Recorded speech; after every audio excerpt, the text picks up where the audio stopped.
अलैंगिक जनन की मुख्य रूप से 5 विधियां हैं। पहला द्विविभाजन, दूसरा बीजाणु जनन, तीसरा मुकुलन, चौथा खंडी भवन और पांचवा पुनरुद्भवन। अब एक एक के बारे में जानते हैं कि द्विविभाजन क्या है। तो याद कर लीजिए कि अलैंगिक जनन की मुख्य रूप से 5 विधियां होती है।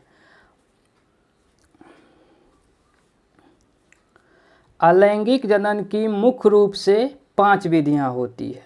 पांचों का नाम हम लिख दिए हैं। अब इसमें से पहला द्विविभाजन समझेंगे कि द्विविभाजन क्या है।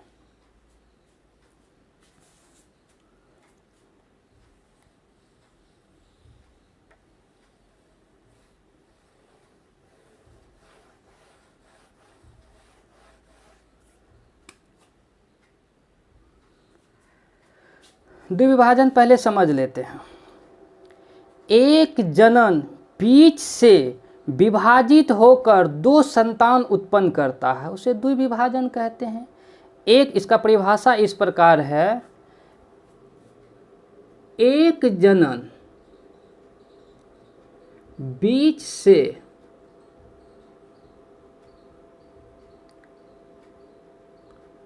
विभाजित होकर एक जनन बीज से विभाजित होकर 2 संतान उत्पन्न करता है,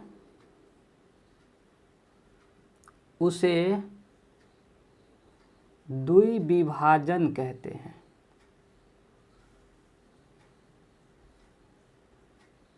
यहाँ समझना है द्विविभाजन क्या है। एक जनन बीज से विभाजित होकर 2 संतान उत्पन्न करते हैं, उसे द्विविभाजन कहते हैं। अब इसका एग्जाम्पल पढ़ेंगे और किस प्रकार होता है ये बताते हैं। एग्जाम्पल, अमीबा, जैसे अमीबा। दूसरा एग्जाम्पल है युगलिना।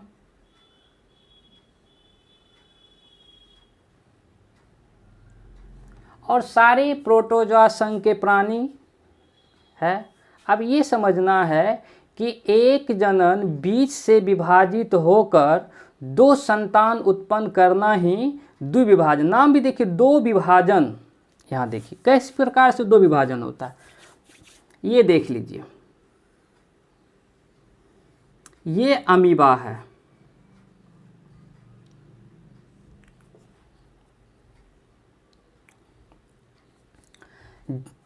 इसमें डीएनए होती है और यही जब सिकुड़ने लगती है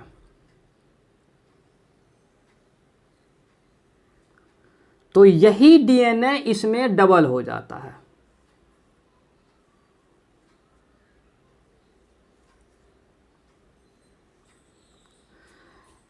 ये अमीबा है, इसमें एक जनन होता है। यही डीएनए अमीबा में जो डीएनए है, जब ये इस तरह से रहता और जब ये सिकुड़ने लग जाता है तो यही डीएनए डबल हो जाता है। इसको हम डीएनए कहेंगे। यही डीएनए इसमें डबल हो जाता है और जब पूरी तरह से सिकुड़ जाती है तो ये दोनों डीएनए आपस में द्विविभाजन होकर अलग अलग हिस्सों में बंट जाती है।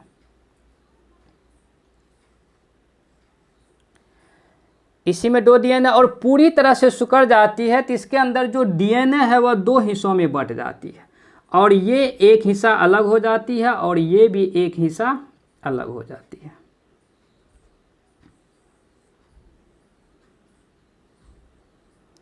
तो यही प्रक्रिया क्या कहलाती है? द्विविभाजन।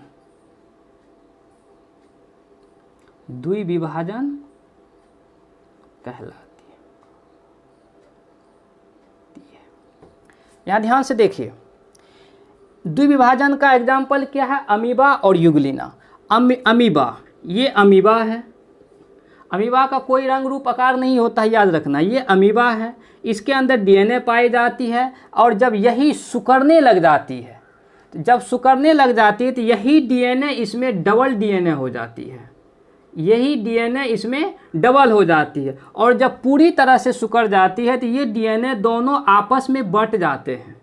पूरी तरह से ये अमीबा सिकुड़ जाती है तो ये डीएनए दोनों आपस में बंट जाते हैं, और बंट के दोनों अलग हो जाते हैं। तो एक जनन से द्विविभाजन, दो विभाजन, दो संतान उत्पन्न हुआ, तो इन्हीं को कहते हैं द्विविभाजन। पूछा जाता है द्विविभाजन का एग्जाम्पल क्या है? Amoeba Euglena. समझ में आ गया? अब इसके आगे पढ़ेंगे।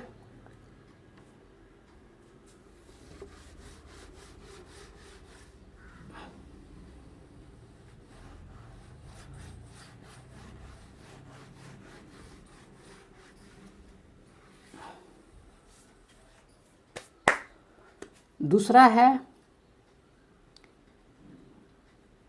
बीजाणु जनन।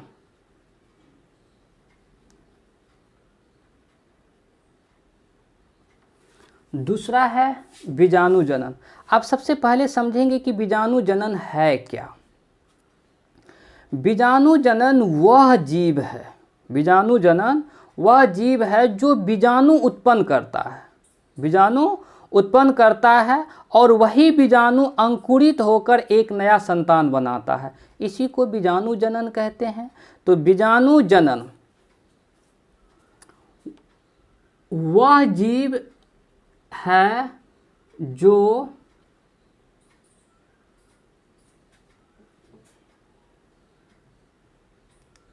बीजाणु उत्पन्न करता है,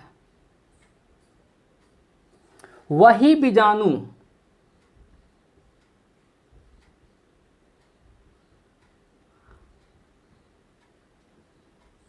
अंकुरित होकर नया संतान बनाता है, उसे ही बीजाणु जनन कहते हैं। बीजाणु जनन वह जीव है जो बीजाणु उत्पन्न करता है, और वही बीजाणु अंकुरित होकर एक नया संतान उत्पन्न करता है। इसी प्रक्रिया को कहते हैं बीजाणु जनन। अब इसका एग्जाम्पल देख लीजिए। इसका एग्जाम्पल है पेनिसिलियम।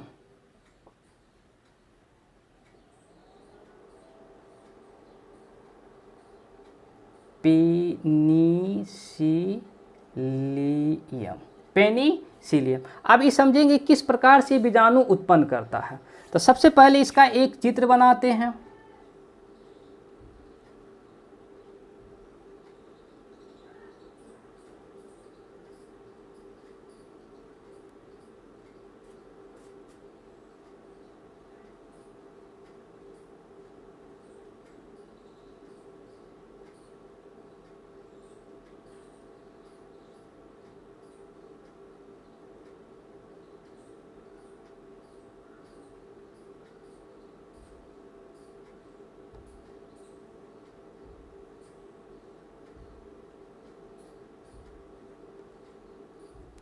ये पेनिसिलियम है, ये पेनिसिलियम, इसको हम बीजाणु कहते हैं। यही बीजाणु वह जीव है जो अंकुरित होकर ये कहीं दूर जाके, कहीं दूर जाकर एक नया पेनिसिलियम बनाएगा।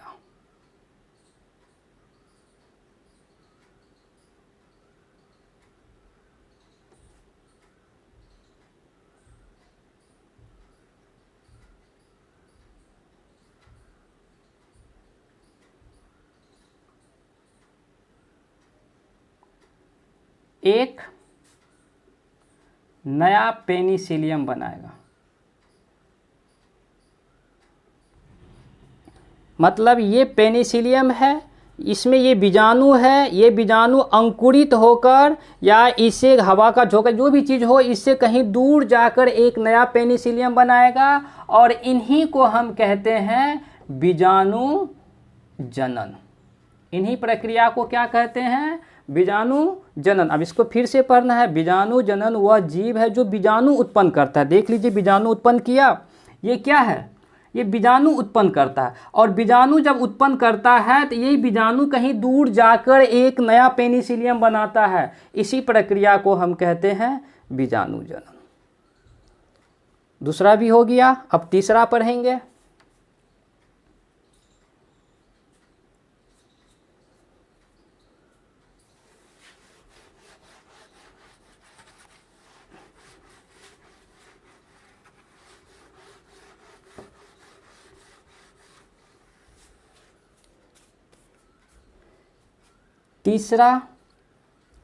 तीसरा है मुकुलन बॉन्डिंग। अब सबसे पहले मुकुलन क्या है? तो मुकुलन वह जीव है जिसमें एक मुकुल निकलता है और वही मुकुल बड़ा होकर एक नया मुकुलन बनाता है। इसी प्रक्रिया को मुकुलन कहते हैं। मतलब मुकुलन वह जीव है जो एक मुकुल निकलता है और वही मुकुल, जिसको अंग्रेजी में बड कहते हैं, वही मुकुल बड़ा होकर फिर आगे और जाके बड़ा होकर एक नया संतान बना लेता है। इसी प्रक्रिया को क्या कहते हैं? मुकुलन कहते हैं। यहाँ इसका परिभाषा लिखेंगे। मुकुलन के शरीर,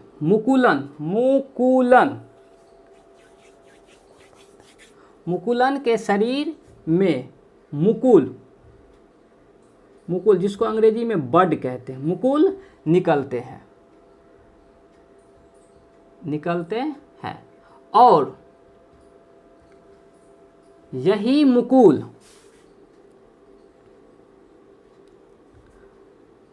बड़ा होकर मुकुलन बनाता है।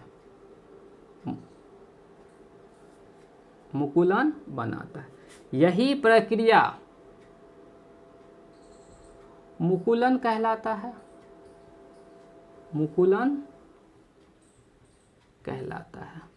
अब यहाँ ध्यान समझना है, मुकुलन क्या है? मुकुलन के शरीर में मुकुल निकलते हैं। अब मुकुल नहीं समझ में आता है तो क्या है? तो आप देख लीजिए, इसका एक चित्र बताते हैं, चित्र में समझ में आ जाएगा।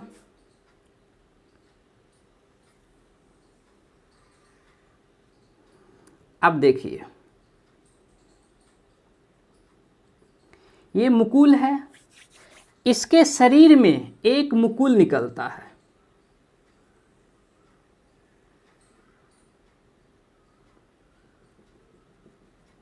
इसके शरीर में एक मुकुल निकलता है जिसको ऐसे कहते हैं। हल्का इसमें निकालेंगे, इसी को मुकुल कहते हैं, जिसका अंग्रेजी बड हो गया। इसी को मुकुल कहते हैं। मुकुलन के शरीर में एक मुकुल निकलता है और यही मुकुल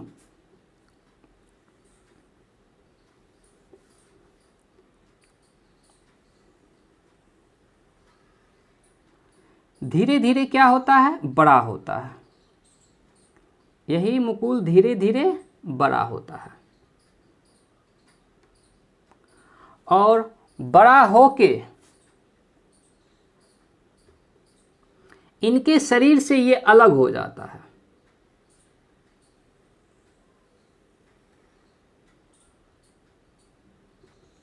बड़ा होके ये इनके शरीर से अलग। अब ये भाग अलग, इसी को मुकुल कहते हैं। ये अब अलग हो जाता है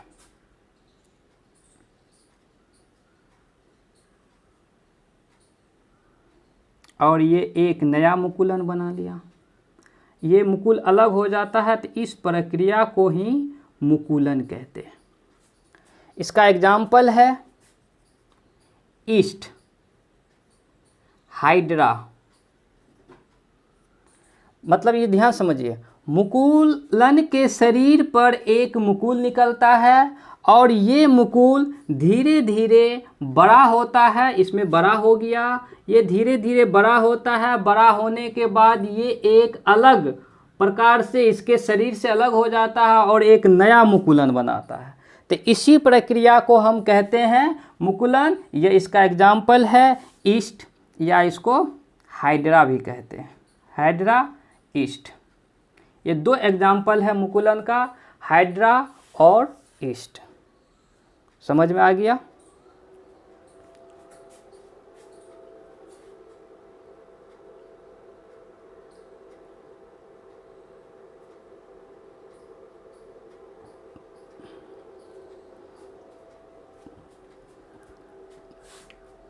अब चौथा पढ़ेंगे।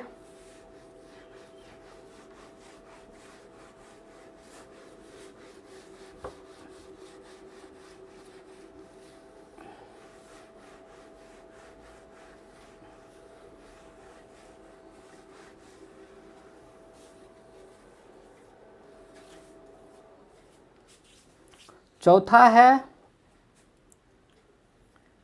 खंडी भवन। हम सबका स्पेलिंग लिख दिए हैं। फ्रेगमेंटेशन, फ्रेगमेंटेशन खंडी भवन का होता है, इसका मतलब हम लिख दिए हैं। खंडी भवन का अर्थ क्या होता है? खंडी भवन का अर्थ होता है खंड में टूटना।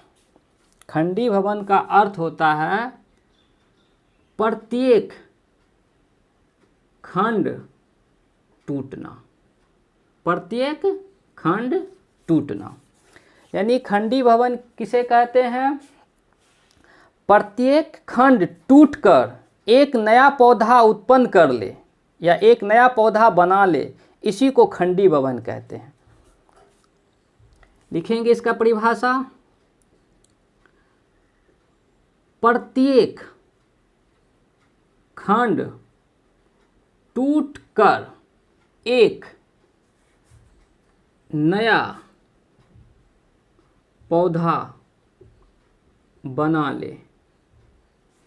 प्रत्येक खंड टूटकर एक नया पौधा बना ले, यही खंडी भवन कहलाता है। खंडी भवन कहलाता है। प्रत्येक खंड टूटकर एक नया पौधा बना ले, यही कहलाता है खंडी भवन। अब इसका एग्जाम्पल्स क्या है? तो एग्जाम्पल्स हम बताते हैं किस प्रकार से खंड टूटता है, वो एग्जाम्पल बता। प्रत्येक खंड, अब इसमें बताएंगे कि इसका किस प्रकार से प्रत्येक खंड टूटता है और कैसे एक नया खंडी भवन बना लेता है। तो इसका एग्जाम्पल्स है एस्पाइरोगायरा, एस्पाइरोगायरा,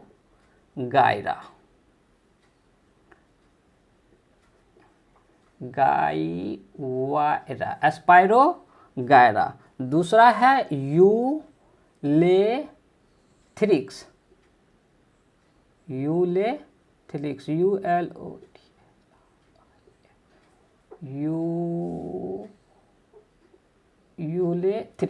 यूलेथ्रिक्स। अब ये बताएंगे कि किस प्रकार से प्रत्येक खंड टूटकर एक नया पौधा बना लेता है।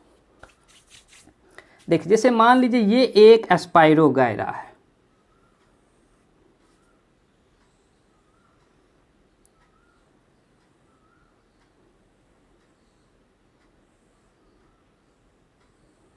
इसको हम कहते हैं एस्पाइरोगायरा, यहीं लिख देते हैं।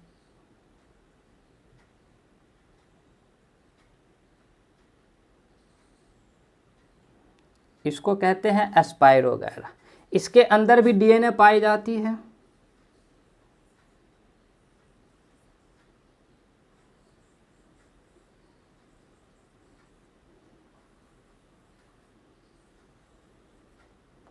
डीएनए। अब देखिए हम क्या लिखा है खंडी भवन का, एस्पाइरोगायरा का ये चित्र है। ये चित्र एस्पाइरोगायरा का है, याद रखना है। अब ये कैसे प्रत्येक खंड में टूट जाता है, अब देख लीजिए। इसको यहाँ से तोड़ दीजिए,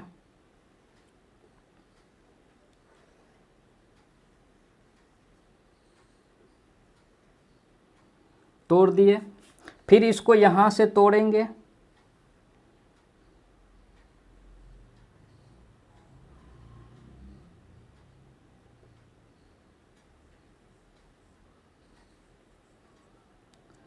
फिर यहाँ से तोड़ेंगे इसको,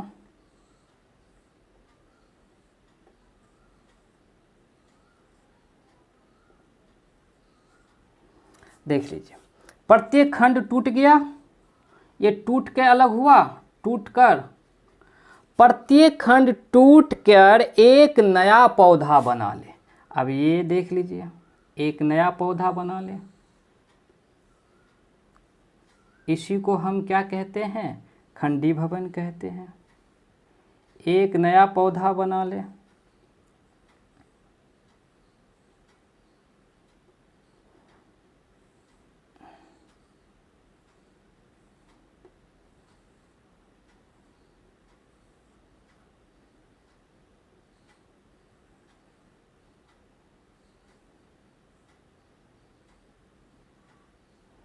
एक नया पौधा बना ले, इसी को हम क्या कहते हैं, खंडी भवन कहते हैं।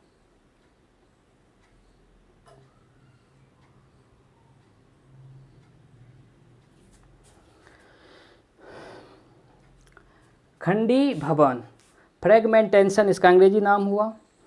प्रत्येक खंड यानी खंड में जो जीव होता है, प्रत्येक खंड टूट जाता और टूटकर एक नया पौधा बना लेता है, इसी प्रक्रिया को कहते हैं खंडी भवन। इसका एग्जाम्पल है स्पाइरोगैला यूलोथ्रिक्स। पूछा जाता है कि प्रत्येक खंड टूटकर एक नया पौधा बनाने वाला कौन सा है, तो स्पाइरोगैला। हम चित्र बना दिए हैं, चित्र में देख बता दिए कि किस प्रकार से टूटता है।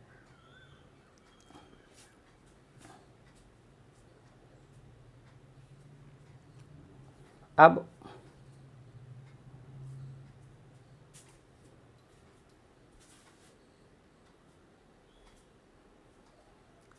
अंतिम पांचवा,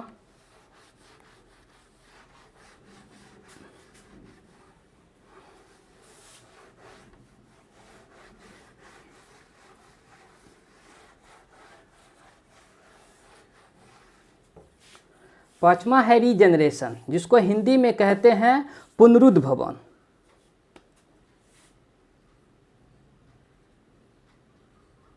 पुनरुद्भवन इसको अंग्रेजी में कहते हैं रीजनरेशन।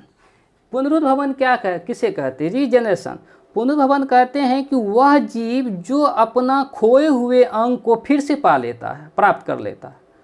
यानी कोई ऐसा भी जीव है जो अपना खोए हुए अंग को फिर से पा लेता है, इसी प्रक्रिया को हम कहते हैं पुनरुद्भवन।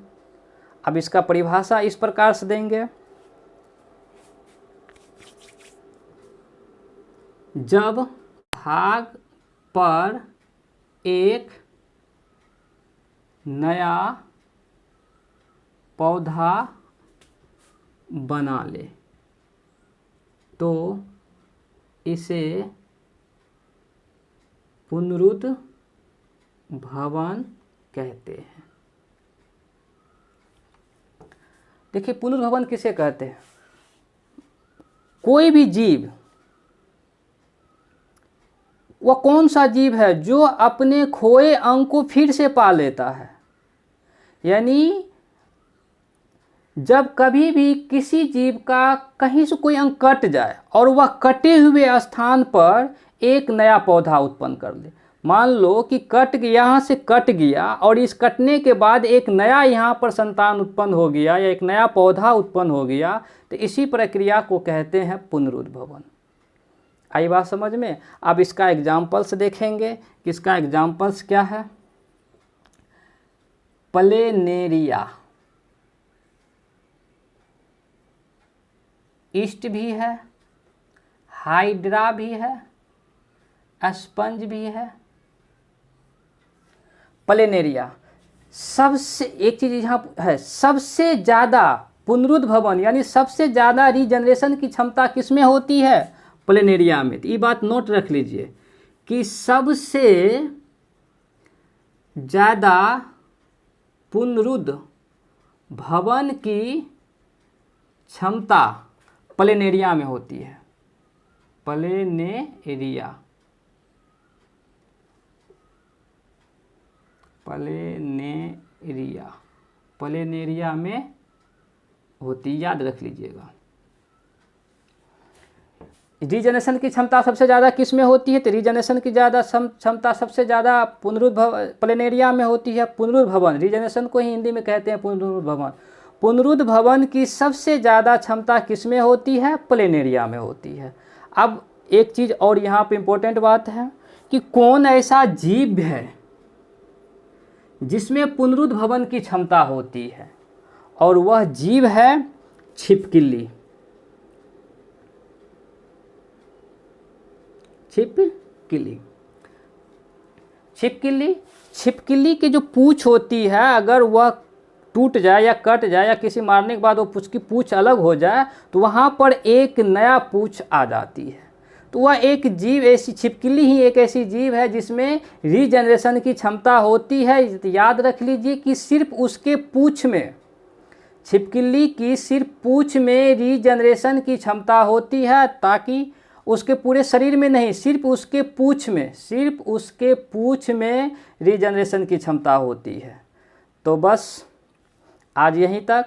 अब इसके बाद बताएंगे अलैंगिक की विधियां बता दिए हैं। अब उसके बाद बताएंगे कि पौधे में अलैंगिक जनन किस प्रकार से होता है, ये आगे के वीडियो में बताएंगे। तो इसमें अच्छी तरह से आप लोग पढ़िए, समझिए, और जो समझ में नहीं आया है वो पूछिए, क्वेश्चन कीजिए, हम ज़रूर उत्तर देंगे उसका। अब समझ में आया